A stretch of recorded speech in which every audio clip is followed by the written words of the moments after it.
Hello friends, जय जगन्नाथ, नमस्कार। आज मिनी ब्लॉग को आपण मानक स्वागत।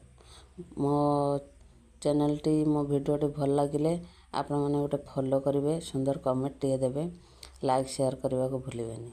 तो आज मो झीर मन पसंद गोटे सब्जी बनाऊँगी। तो मो झील खाई पलैब आज तार विदाय रजनी हॉस्टल पलैब सी।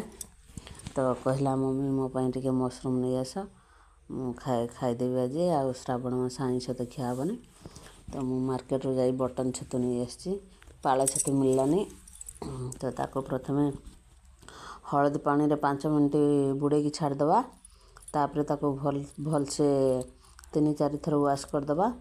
तापर छोट छोट कर काटिकी ताको कड़े रे टिके सोरिष तेल देदेवे। सोरिष तेल गरम हो गले ताको छतु गुड़िक दे लुण हल्दी देकी टिके डांगे देकी ढांकी दवा। तादर पानी भी बाहरी पड़ो। पानी मरीगला पर लाल लाल करके टिके भाजी दवा। भाजी हो गला पर ताको गोटे जगह को बाहर करदेवे। बाहर कर देकी से कड़े रे तेल देदेवा। पुणी सोरिष तेल देदेवा। 5 फुटन टिके दवा, जीरा दवा देकी चुन चुन करके गोटे बड़ पियाज काटिक रखी देदेले। पियाज टिके हल्का ब्राउन कलर हो गले भाजी हो गले तादर अदा रसुण बटा पेस्ट करके रखी ताको देदेवा। ताको टिके भलसे भाजी दबा। तार कंचा बास्ना पलैला पर रसुण अदार तापर चुन चुन करके काटी रखिवा 2टी टमाटो देदेले। टमाटो को टिके लुण हलदी टिके देदेवा।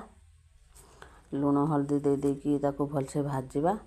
तापर से टिके लंका गुंड, काश्मीरी रेड चिली पाउडर, के हलदी लुण मसला पाई देके ताको भलसे कषिबा। कषि हो गले तादेर टिके चिकन मसला देजी। तो देसी स्टाइल ले, घर स्टाइल ले मु बनाउची, मो स्टाइल ले। तापरे ताको कषिबा। मु गोटे कंचा आलू सीझा आलू 2टा सीझेक रखी देजी मो झीर पसंद बोले।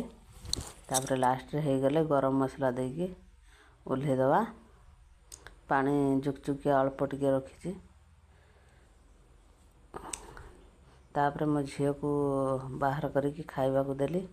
आज है आंब खटई, डालमा, छतु तरकारी ताको प्याज दिनुला काटिक देछि। से खाइके बतेब केते टेस्ट ହେଇଛି। से आज खाईदे पलैब हॉस्टल। रही सांग मैंने मो भिडियो टी फॉलो करेंगे, शेयर करेंगे।